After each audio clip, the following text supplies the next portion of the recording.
Welcome to tonight's lecture by Lisa Herzog in our ConTrust speaker series. Welcome to you all here in the room, as well as those who are on the screen. It's a great pleasure to have Lisa back, and I say back because she is an old Frankfurter, and it's always great. It's always great to have her. Just by way of a brief introduction, she is one of the few people who crosses the disciplines, not just between philosophy and political science, but also toward economics, which, as you know, is a deeper disciplinary divide than between philosophy and the social sciences. She studied all of these subjects, including history, at Oxford and LMU Munich, and did her DPhil at Oxford with a work on markets in the thought of Smith and Hegel, and that book was published by Oxford University Press as Inventing the Market, Smith, Hegel and Political Theory, also in German as Die Erfindung des Marktes, Smith, Hegel und die politische Philosophie. That work has received numerous awards, among them the Ernest Barker Prize for Political Theory. Awards keep coming in, flooding almost, Lisa, and rightly so. She received the Ernst Bloch Förderpreis in 2012.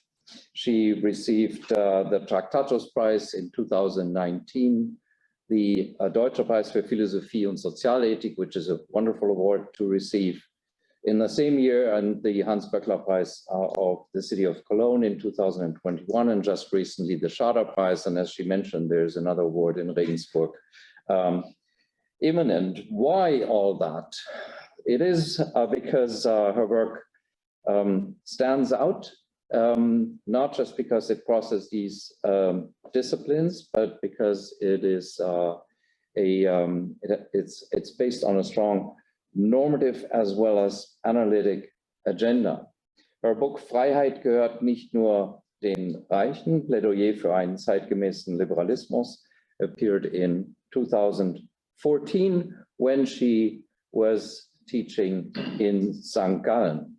In 2013, we were lucky to have her join us here at Normative Orders, where she worked with Axel in a project, some of you may know some of the publications that came out of that project, not just her own and Axel's own, but also the valuable collection Der Wert des Marktes, ein ökonomisch-philosophischer Diskurs vom 18. Jahrhundert bis zur Gegenwart. She also, after that, she also worked at Stanford for a while, and then became professor for political philosophy and theory at the Hochschule der Politik München. In 2019, she accepted a professorship at the Center for Philosophy, Politics and Economics at the University of Groningen, where she is now, and we're grateful for her for making the trip. While she was here in Frankfurt, she did her habilitation and received her habilitation. I remember the great work that she gave us, and the English version of it has been published by Oxford as Reclaiming the System, Moral Responsibility, Divided Labor, and the Role of Organizations in Society. Came out in German last year with the Darmstädter Buchgesellschaft. Die Rettung der Arbeit, ein politischer Aufruf with Hansa some time ago, is connected to work she has been doing with a number of colleagues. Some of you have are aware and or maybe participating in that network on reconstructing work in our societies. She also has written important pieces on trust, such as a wonderful piece in the Deutsche Zeitschrift für Philosophie. And all of that means that we're very much looking forward to your lecture. Thank you very much for this warm welcome. It's nice to be back here. Let me start my presentation. Is this working? Yes, thank you so much. So What I'm going to present tonight is one chapter in a new book project, and so I'll just briefly contextualize the whole program of the book, if you like, and then I'll zoom in on this topic of the social circumstances of epistemic trust. In this book, which is called Citizen Knowledge, I start out with something that you're certainly all aware of. There is a kind of crisis in the relationship between knowledge, also knowledge producers, and democratic life, just very generally speaking. And let me give you a couple of examples of the things that go wrong. And let me also say that I'm not focusing on social media and the internet. That's also important, but a lot has been written, and I don't think it's the only problem. I think we need to look a bit deeper in some of these issues. One is that for a long time, there has been manipulation of public discourses and of the reception of scientific knowledge in the public by corporate actors or interest groups. The term tobacco strategy is by now pretty widely known. There's this wonderful book on Merchants of Doubt by Conway and Oreskes. If you don't know it, read it, but don't get too depressed. It's a good read, but it also shows how corporations, time and again, on different fields, manipulated the public reception of knowledge in order to delay regulation that would have been for the sake of the public, but that would have reduced their profit opportunities. The oil industry is now doing the same. It's still ongoing at the same time as knowledge about this is spreading, which is a slightly paradoxical state of affairs, but that's where we currently are. There are also lots of issues about the politicization of the production and presentation of knowledge. And again, to just give you one concrete example, everything having to do with vaccines is very controversial. And that means that doctors working or wanting to work on possible side effects of vaccines are in a terrible dilemma because their work might be picked up by anti-vaxxers in ways that they would not want. But this paradoxically prevents that kind of research from being done, which is again, not what the public would need in order to build trust on a reasonable way of dealing with vaccines and possible side effects. Some critics also hold that there is a lack of knowledge and a lot of polarization on the part of citizens. When you think about Jason Brennan's work, for example, he speaks about people being either hobbits or hooligans, so either not caring about politics or being fanatic sports fan. I've put a question mark here because I'm not quite sure whether this diagnosis is actually as accurate as we would want it to be. And it's also specific to certain fields and certain countries. But at least there is a question here about how citizens can know enough about the things that they are voting on when they vote for politicians. And what I do in the book is to try to get a grip on an analysis, but then also possible steps of remedying some of these problems. And I take a sort of PPE perspective, as Rainer said, trying to integrate philosophical, political, and economic considerations. And it's very non-ideal in the sense that I start from this messy, chaotic here and now, combining history of ideas and systematic arguments. And this kind of work is now called political epistemology. I have this graph here just as an illustration. So there's sort of different subfields meeting again after they had been differentiated into different branches of philosophy for a long time. And I think the way to do it is by also bringing in results from the social sciences. And that's where I see my work here. And just very briefly, the overall framework of the book is that I distinguish different knowledge mechanisms with different kinds of knowledge. There is knowledge about preferences and production opportunities for which you need markets. You have various forms of expert knowledge for which you need expert communities in science and in other areas as well. And there is the kind of knowledge that is actually needed for political decisions, where you need, I would argue, inclusive deliberation.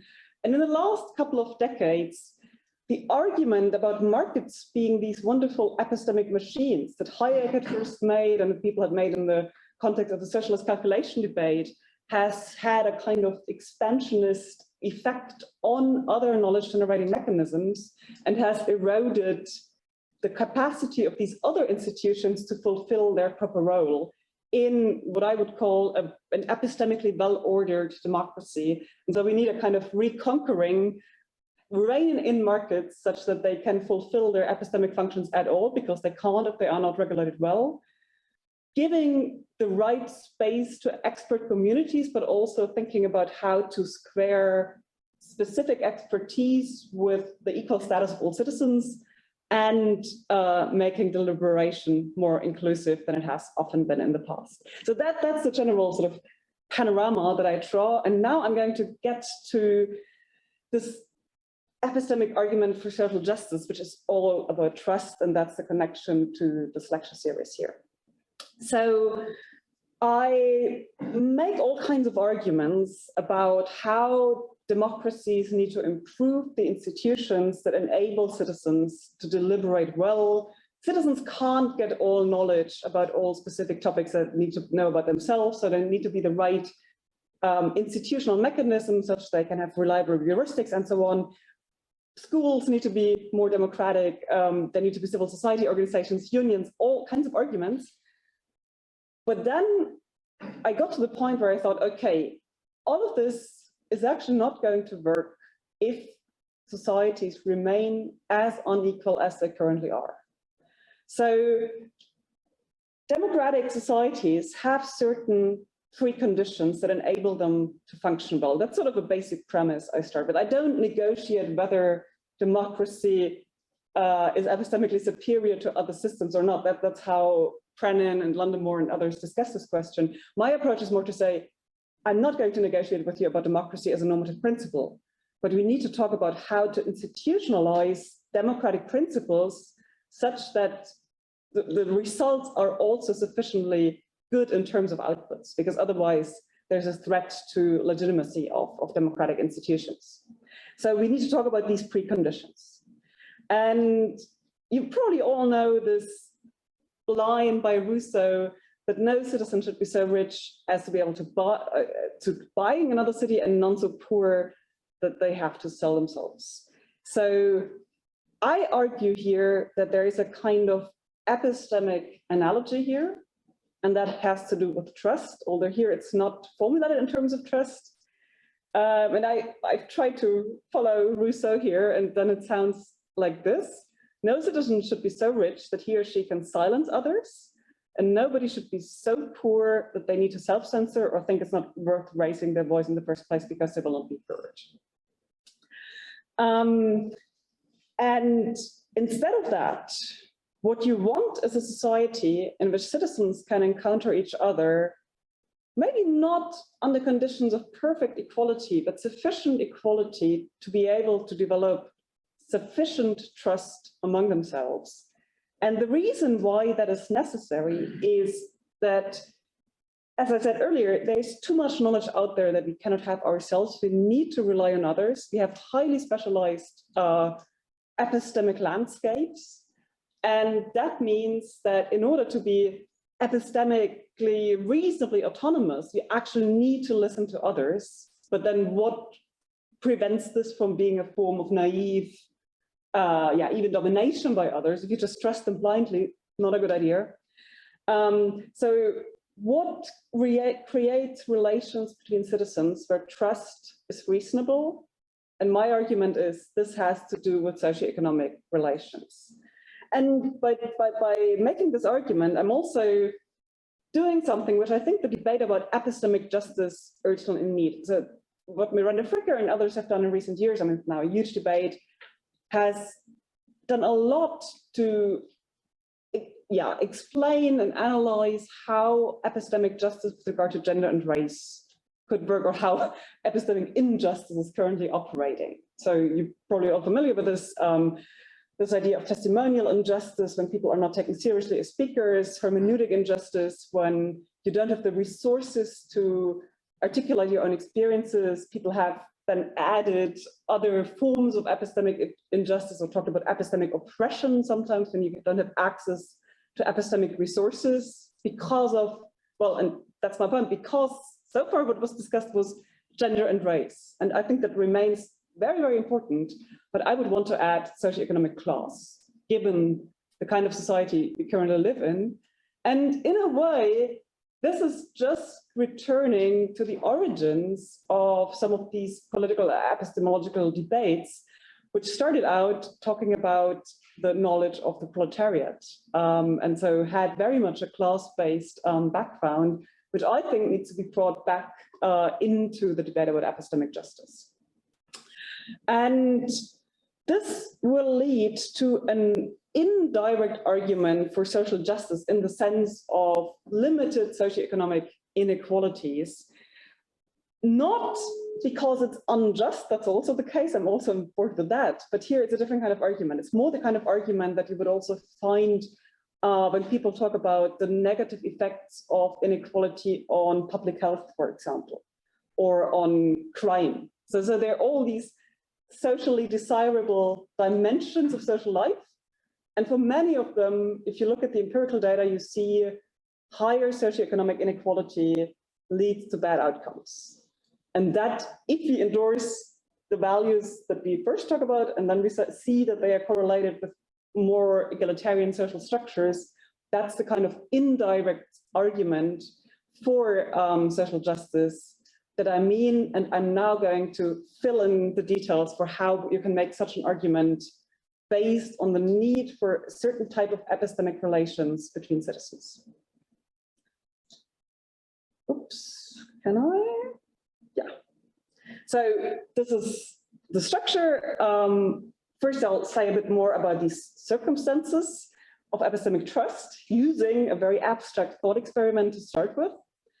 Then I'll just report what I found in the empirical literature on social trust, which I think can function as a proxy for epistemic trust as well. Then I'll briefly also include a section on the epistemic impact of workplace organization.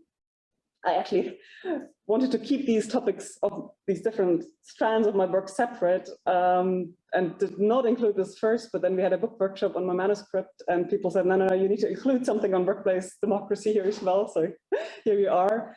And I conclude with a line by Václav Havel, who speaks about how living in truth is a precondition for democracy, and a typical feature of many totalitarian, authoritarian regimes is that they try to undermine the kind of truth-based relationships between citizens that I'm here talking about. So this is all pretty big picture, but the whole book in a way is very much big picture. And what I realized is that in this field of political epistemology, there are lots of interesting studies of specific phenomena, but what's missing so far is sort of trying to tie them all together and see sort of the bigger picture here of how market thinking and certain capitalist structures have undermined epistemically necessary institutions. So let me start with this thought experiment about the social circumstances of epistemic trust. But if you like, you can maybe think about countries that you could fill in for what I here call Alpha Land and Beta Land. So imagine two kinds of societies. The first has a pretty egalitarian culture. Socioeconomic differences are kept at bay. There is an active public life. People have time to participate in public life. And there is social mobility, but it's not so much understood as moving up or down because there aren't, so many hierarchies of up or down. It's more sidewards, as you will. Your parents might be work on a farm and you end up being a doctor, and your kids might becoming car mechanics or mechanics for installing solar cells, whatever. There's no deep class division that would prevent people from choosing the occupations that they want depending on really on their interests and talents, instead of being already channeled into different spheres of the professional world at an early age. Then in contrast, take Beta Land, which has high material inequality. And because of that, over time, and because of partnership behaviors, class structures develop, there is segregation with regard to where people live. And science and other knowledge-intense jobs are perceived as being only accessible for the members of certain elite. So someone who's not in a knowledge-intense job would never think that their kids could become engineers or researchers one day because the social segregation is so intense. So which of these countries is more likely to have good epistemic relations between citizens? And by good, I mean mostly two things here.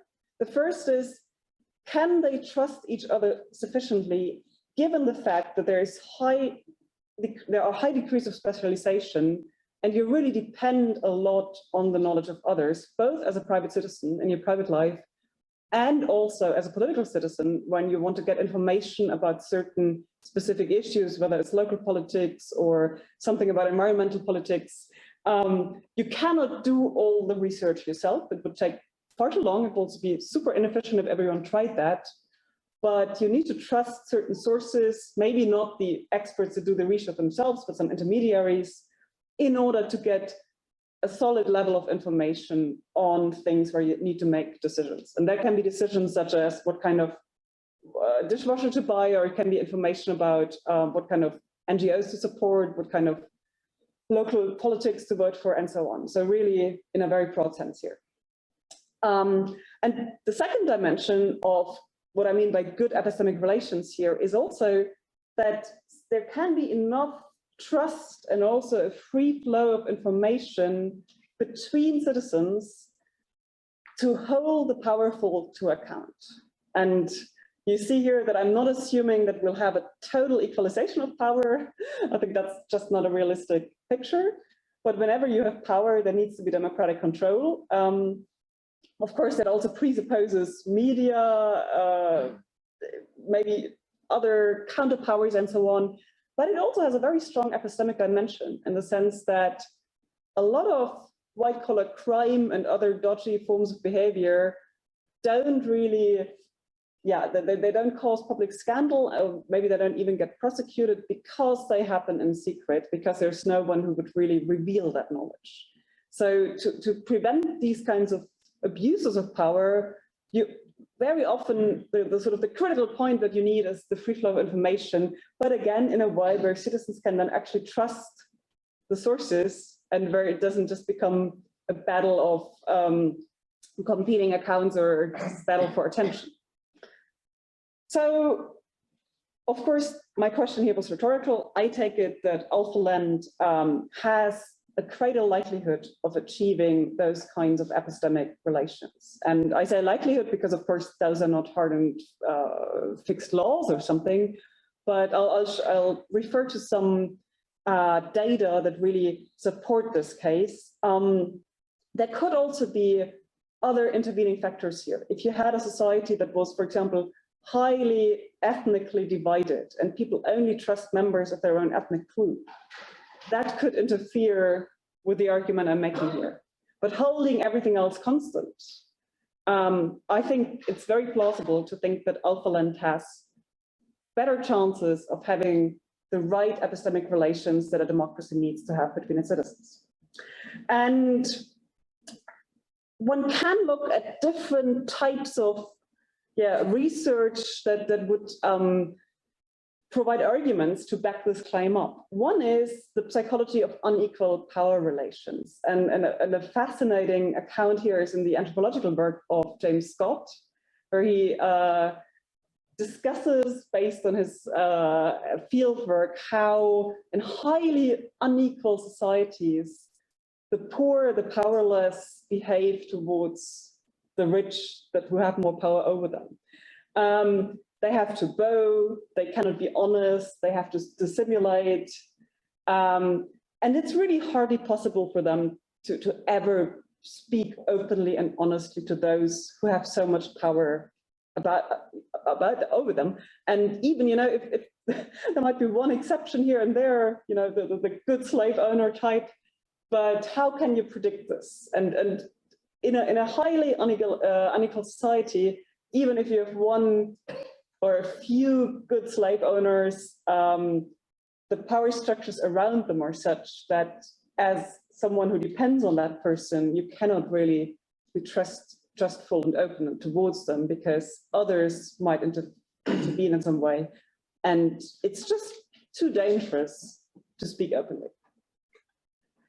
And in the history of political thought, I mean, this is not something that people have not thought about. There are very interesting passages in Mill on the subjection of women, for example, also in writers like Machiavelli and so on. It was actually sort of a constant theme that if you have those who have power over others, they cannot expect that there will be open, trustful communication. Now you could say, okay, that's bad for the poor, but what about the rich? So it's clear that the poor, they have various disadvantages. First of all, they cannot communicate openly with those who have power over them. They might also lack resources for acquiring knowledge, simply lacking time in many cases. But you could say, well, is there at least an epistemic benefit for the rich and powerful? And in some respects, that's certainly the case, if only because you can pay for information, you can get advisors, you can get lots of experts to work for you. But there are also epistemic disadvantages to being powerful. And that's what standpoint theory has long emphasized. If you are in a disadvantaged situation and you have the specific knowledge of what it means to be in that situation, then you often have to also understand the situation and the perspective of the more powerful, but not vice versa.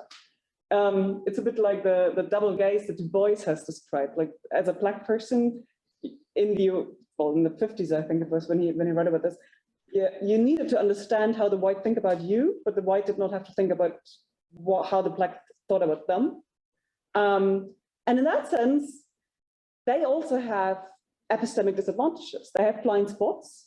And because others don't speak openly with them, they lack feedback. So they have their own, today we would probably say epistemic bubble, but it can be a highly limited perspective, and they would lack certain feedback mechanisms that you would have if you had more egalitarian relations. So those are sort of the micro foundations on the psychological level for thinking that a socioeconomically just society is likely to be more epistemically functional.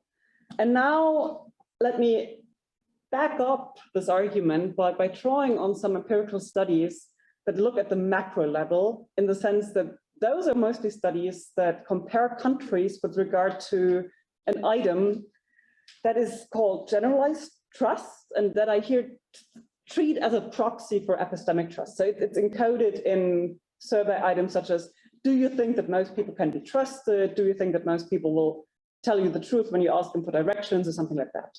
And there's a lot of research on this, and I've tried to cover at least some of it, where these questions are asked in many different countries and correlated with other variables about these societies. And there's a very clear correlation for higher generalized trust to occur in societies with higher socioeconomic equalities, or lower inequality.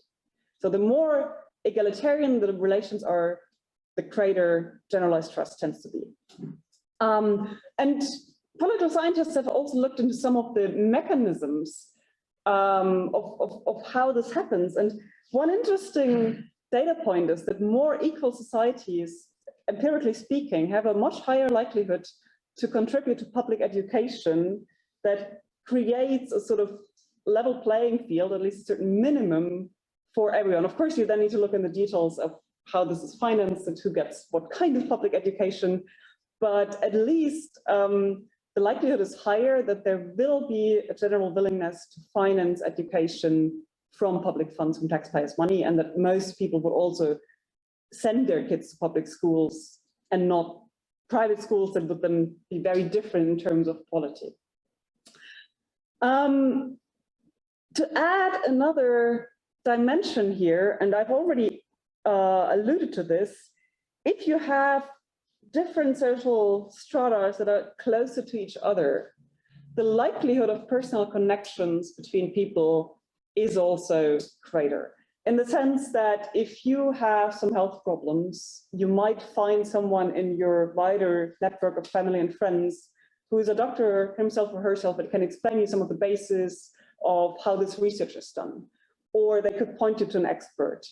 And if you need some practical help on something, someone would know someone who would know someone.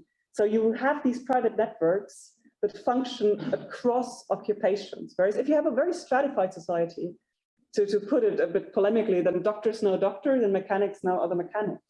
There is no cross communication between these social spheres that would just happen in people's sort of everyday lives because they know each other and run into each other and live together in certain places. And this question of the geography of people's daily lives, I think, is actually a really interesting dimension of all these questions. And it's actually, there are specific studies that try to look at homogeneity of neighborhoods.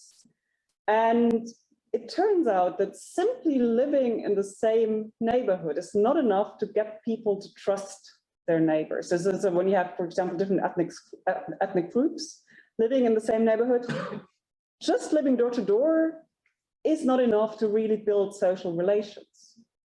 But of course, there can then also be opportunities for people to get to know each other and do things together. And one example that I like, just because it's so plastic in a way, is by Richard Sennett, who said, well, let's have schools at the boundaries of different neighborhoods. I mean, this comes from North America, where you really have very divided neighborhoods. So for European cities, you probably have to think a bit creatively what it would mean. But this idea to say, let's have the schools located such that very different milieus would meet, and they would meet naturally, the children would become friends, parents would interact, and so on. I think that is a very nice example for how we can think about the institutional structures and the geography of daily life in ways that will allow building trust. And today, one issue where this comes up, and which has, from what I can tell, not really made it into political philosophy a lot so far, is the urban-rural divide. There's a bit of popular writing about this. Bill Davis writes about it in his book on nervous states. He has some very interesting observations about how people in the countryside often feel that all knowledge-intense processes happen in the big cities, and they are just being studied, but they are never seen as someone who also has valuable knowledge to bring to the table, as it were. And he also discusses how wrong that kind of perspective is also from the perspective of the needed environmental and energy transition, because often this is going to be a matter of changing the use of rural areas, also using local knowledge, environmental knowledge, and so on. And it won't work if it's just the city people going to the countryside and telling people there what to do. And I don't know whether this made it big into German media, but the farmers' protests in the Netherlands at the moment, there's a lot to this conflict, but I think part of what's going on there is that the farmers feel very much that they are not treated as people who should be respected for having certain, not contributions in a material sense, but also really knowledge contributions to make to society. They know how to contribute to the food system and so on. They also had their own proposals for how to solve this underlying environmental issue, but there is a great sense that they were not taken seriously.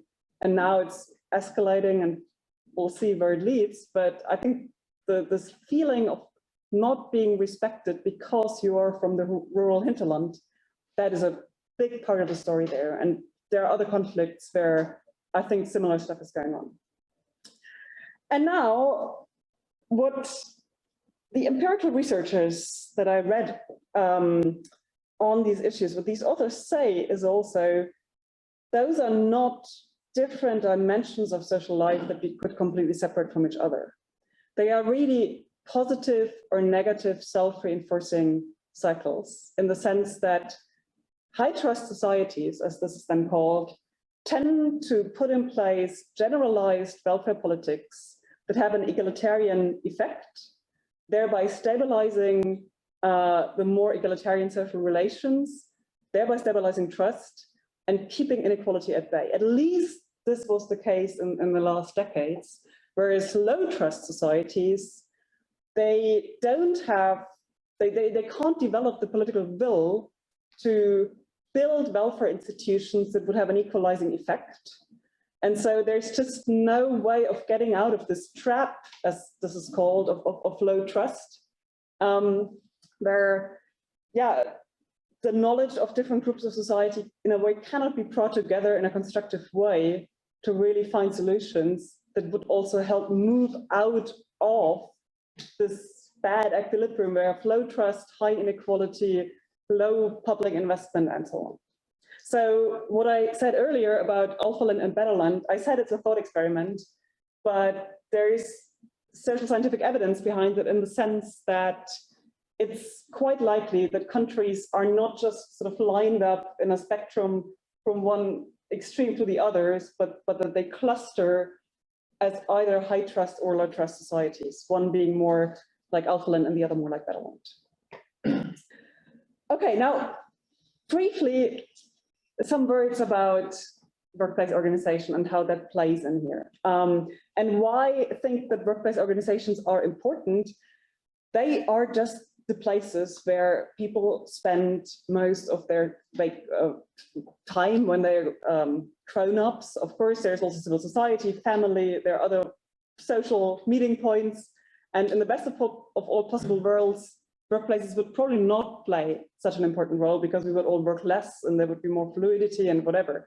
But where we are at the moment, workplaces are just one of, I think, the most important levers of reform for all kinds of reasons, but I'm going to here focus on the epistemic ones. And it has long been a debate in political science and theories of democracy that different types of workplaces expose people to politically relevant knowledge in different degrees. And the cliche that you always get is, well, the lawyer who's always dealing with new legislation anyways and needs to understand all the structures of how legislation comes about and how the legal system works, and sort of acquires also skills of debating, reading texts, writing texts, all these things that make it a very natural thing to then also participate in politics. Whereas the mechanic has none of this, and for them, it's sort of a much greater step to actually get the kind of information that you would need as a politically informed citizen. And just as a concrete example that I got from an interview for the stuff I do on workplace democracy, how this currently happens is that, for example, one company, and where this person I talked to worked, they had a lot of participatory possibilities, but in the form of an online platform where people could, put in suggestions, ask for information. It was a good thing in many ways. It was like an internal, social media platform, and they made connections there. They voted on certain things. They pushed, for example, for having bicycle sheds, those kind of things. But the people who participated there were always the desk workers, because they were at their computers anyway. And for them, they could have just had this tab open and then they would participate in a discussion, procrastinating from the work or whatever. Whereas the blue-collar workers who would maybe log in for half an hour in a stationary computer once a day or so to just quickly check whether there are important emails or something, for them, the practical obstacles were just much higher. It was not a natural part of their work life to use that specific forum for discussion. And I think that is something very, it's sort of an example, but you have lots of versions of this for different aspects of how knowledge gets transmitted and also generated in our societies. But the question is whether we have to accept this state of affairs as just given because of the nature of divided labor. And Tom Cristiano has written a very nice paper where he says, no. And we can organize work such that those who have manual jobs that are not very sort of information intense can also get more exposure to information and develop skills. And he argues that unionization, the role of intermediaries, can play a huge role here, but also the degree to which people can organize themselves in their teams. I mean, it's maybe a different type of democratic skills that you learn there, but it's also a very important one. And depending on how you organize workplaces, you can either have very extreme divisions between those who get exposed and those who don't, or you can try to find ways of making sure that everyone has some degree of exposure. And the more people are protected in their rights at the workplace, and the more they know that they can also utter what they think, participate in decision-making, the more likely, I take it, is it that they can then also really feel empowered to speak truth. And I have this line here that I took from a magazine article that I found. Imagine a workplace where you could actually tell the truth. And that was written by two medical people, a psychologist and a public health person, who made this argument from a very different perspective, saying in lots of workplaces, people never feel that they can speak the truth. They have to do small talk. That's probably a bit unavoidable. Some politeness in face of difference, okay. But they also fear to be dismissed if they criticize something. And if you have employment at will, then of course, that is a very real risk. Whereas if your job is better protected, you can dare to speak up when you don't like, or do you think something is badly organized or so. And there's a very interesting item in the latest round of the Leipzig authoritarianism study, which looks at authoritarian versus democratic attitudes every 4 or 5 years or so. That's a German study, where the researchers showed that what they call industrial citizenship is actually correlated with pro-democratic attitudes. And what do they mean by industrial citizenship? I think it has 4 items. Can I talk to my colleagues and solve problems with them together? Can I talk about unionization at the workplace, which is sort of a placeholder for can I speak about stuff my boss might not like? Do I feel that I can make a difference at the workplace? And there was one more that I'm planking on right now, but they use these survey items to construct this variable of industrial citizenship. And it's highly significantly correlated with lots of pro-democratic and anti-authoritarian attitudes. Now, okay, this is only a correlation, but given the mechanisms I described earlier, I think we can understand why there might also be a causality here. And I think the broader point here, and this applies to workplaces, you could also say it applies to the economic system, maybe, or even society as a whole, is that in a democracy where you want to have a certain amount of trust between citizens, you must not organize economic life such that honesty is a losing strategy.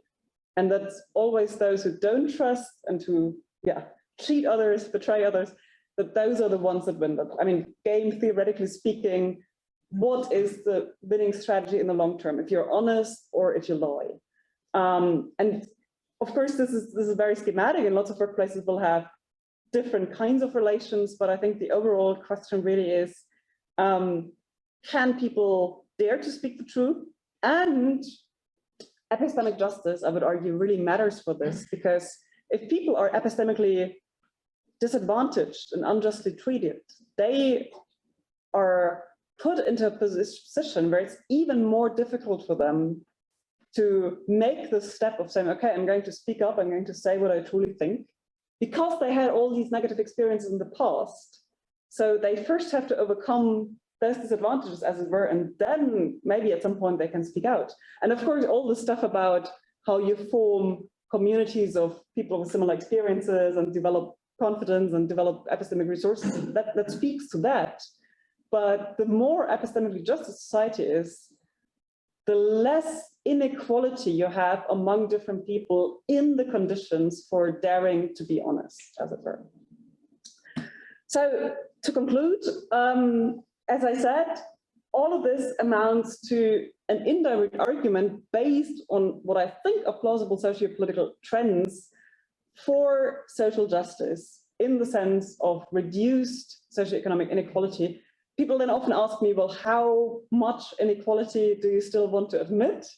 I'm not sure that you can give an armchair answer to that, because it also depends on lots of other institutional design questions. But I'm thinking more in the direction of 1 to 10 in terms of incomes and not 1 to 300, which is what we currently have in the US between, I think, the median worker and CEO incomes. And the sort of the intermediate variable in this indirect argument are these epistemic needs, trust, openness, communicative skills, and so on, that a well-functioning democracy with epistemically divided labor, where you need to rely on others' needs. And you could say, well, why is this all about trust? Why is it not about distrust? I think it's about trust between citizens in order to enable the kind of distrust of the powerful that is crucial for democracy to work and to hold them to account. So if you have more horizontal trust, you can build distrust towards those who are in positions of power, and you don't sort of force people to trust in a naive way, because they can then also trust the system of divided labor because it has hopefully sufficient mechanism of counterpower and accountability.